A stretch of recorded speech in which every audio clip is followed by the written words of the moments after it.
మసాలా కొబ్బరిపాల అన్నం తయారు చేయడానికి కావాల్సిన ఇంగ్రీడియంట్స్ ఏంటో చూసేద్దాం. మసాలా కొబ్బరిపాల అన్నం తయారు చేసుకోవడానికి కావాల్సిన పదార్థాలు: నానబెట్టిన బాస్మతి రైస్, కొబ్బరిపాలు, హోల్ గరం మసాలా, పచ్చిమిర్చి ముక్కలు, కరివేపాకు, కొత్తిమీర, ఉప్పు, పసుపు, నూనె, కచ్చపచ్చగా దంచిన అల్లం వెల్లుల్లి. అన్నీ సిద్ధంగా ఉన్నాయి, మొత్తం అక్కడ రెడీగా ఉన్నాయి. ఇంకా వండటమే ఆలస్యం. మీరు చెప్తే చేసేస్తాం. స్టవ్ వెలిగించేసి వాటర్ పెట్టేసేయండి. ఒక 2 కప్స్ అంతా వేసి మూత పెట్టేసి తొందరగా హీట్ ఎక్కుతుంది. ఓకే. సో మరి వాటర్ వేడెక్కలోపు మనం ఏమైనా చేసుకోవచ్చు అంటే ఇప్పుడు డైరెక్ట్గా కుక్ చేయటమే. అంతేనా? అంతే. బాస్మతి రైస్ కాబట్టి తొందరగానే కుక్ అవుతుంది. సో నానబెట్టి ఉంచేసాను. మనకి ఎంత క్వాంటిటీ కావాలో ఒకళ్ళకంటే 1 కప్పు, ఇద్దరు అంటే 1.5 కప్పు అలా తీసుకోవచ్చు. మనం రసం రైస్ ఎలా ప్రిపేర్ చేసుకుంటామో మన కొబ్బరి పాల రసం అనుకోండి అలా. అంటే బాస్మతి రైస్ అయితేనే బాగుంటుంది, నార్మల్ రైస్ అయినా కుక్ చేసుకోవచ్చు.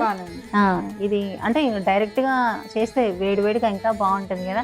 ముందే రసం రైస్ ప్రిపేర్ చేసుకొని దానికన్నా కూడా ఇలా డైరెక్ట్గా చేసుకుంటే బాగుంటుంది. కొబ్బరి కూడా మనం ఫ్రెష్గా కొబ్బరి పాలు ఇంట్లో ప్రిపేర్ చేసుకున్నదే. పచ్చి కొబ్బరిని బాగా మిక్సీలో మెత్తగా వేసేస్తే ఆ పాలు అలా వడకట్టి తీసేసుకోవచ్చు. వాటర్ బాగా మరగాల. మరుగుతుంది. ఈ రైస్ వేసేసి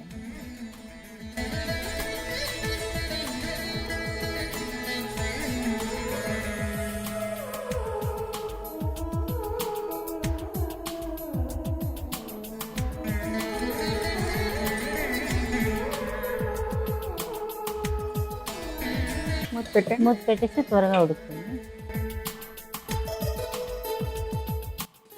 సో అన్నం అయిపోయింది. ఇప్పుడు ఈ కొబ్బరి పాలు వేసి ఓకే, పచ్చి కొబ్బరి పాలు వేసి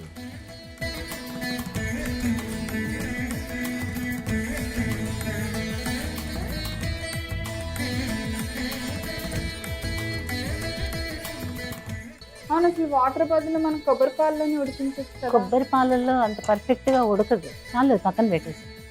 ఉడకద్దా? చాలు. ఆ వేడికి వేడి సరిపోతుంది. ఇలా వాటర్ గానే ఉంటుందా? లిక్విడ్ అదే రసం రైస్ లాగా ఉంటుంది అని చెప్పాను. అవునా? ఓకే. అది గట్టిగా అయిపోతుంది. సో ఇది ఇలా చాలు, వేడైతే చాలు. మళ్ళీ వేరే ప్యాన్ పెట్టేసుకుని అందులో కొద్దిగా ఆయిల్, ఒక 2 స్పూన్ల ఆయిల్ వేసాం.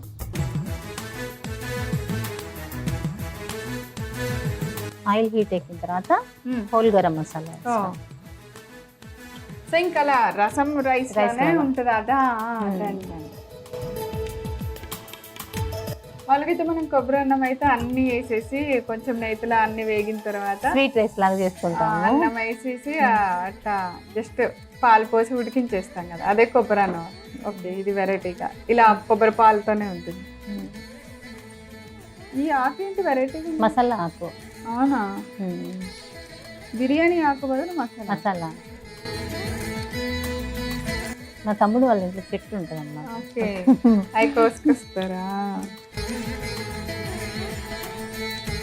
వాళ్ళు బిర్యానీ ఆకు మనకి ఇంకొక డిఫరెంట్గా ఉంటుంది కదా. హోల్ గరం మసాలా దించులు ఇవన్నీ, పచ్చిమిర్చి ముక్కలు వేసేసారు, అల్లం వెల్లుల్లి,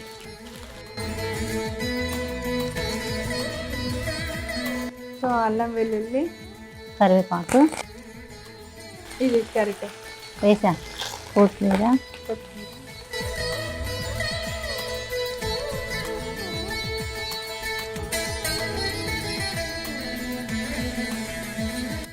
సాల్ట్. పసుపు వేస్తే ఇప్పుడు రంగంతా మారిపోద్ది కదా. ఓకే, కొంచెం కలర్ చేయండి.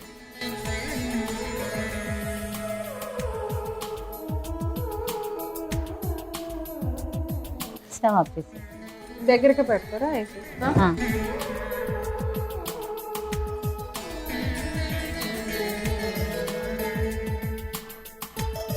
మనం ఇంట్లో ఇలాగే చేస్తాం కదా. నేనైతే అలాగే చేస్తాను. బాగుంటుంది. ఆ టేస్ట్ రాదు లేకపోతే. అంత పడేస్తారు చాలా మంది. యాక్చువల్లీ నేను ఫస్ట్లో అట్లా ఎందుకమ్మా మరి ఆ కొద్దిగా కూడా వదలవా అంటే మా మమ్మీ చెప్పారు, అది వదలటం కాదు, అలా చేస్తే దాని ఫ్లేవర్ ఇంకా చాలా బాగా పట్టి దానిలోకి వెళ్తుంది, మొత్తం ఆరోమా అంతా ఉంటుంది పోకుండా అని చెప్పారు.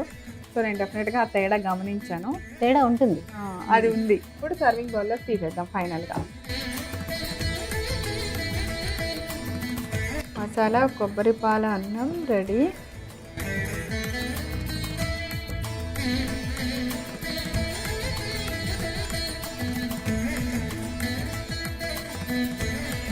పైన కొద్దిగా కొత్తిమీర.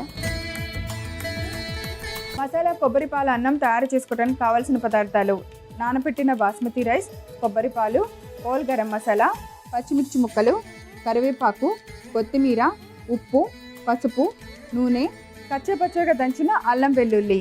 మసాలా కొబ్బరి పాల అన్నం తయారు చేసుకునే విధానం: ముందుగా స్టవ్ వెలిగించి పాన్ పెట్టి అందులో 2 కప్ వాటర్ వేసి మూత పెట్టి మరిగించుకోవాలి. మరిగిన తర్వాత మనం ముందుగా నానబెట్టిన బాస్మతి రైస్ వేసి మళ్ళీ మూత పెట్టి అన్నం ఉడికించుకోవాలి. అన్నం బాగా ఉడికిన తర్వాత మనం ముందుగా రెడీ చేసి పెట్టుకున్న కొబ్బరి పాలు వేసి కొద్దిసేపు మరలా కొబ్బరి పాలలో అన్నాన్ని ఉడికించి ఆ బౌల్ని తీసి పక్కన పెట్టుకోవాలి.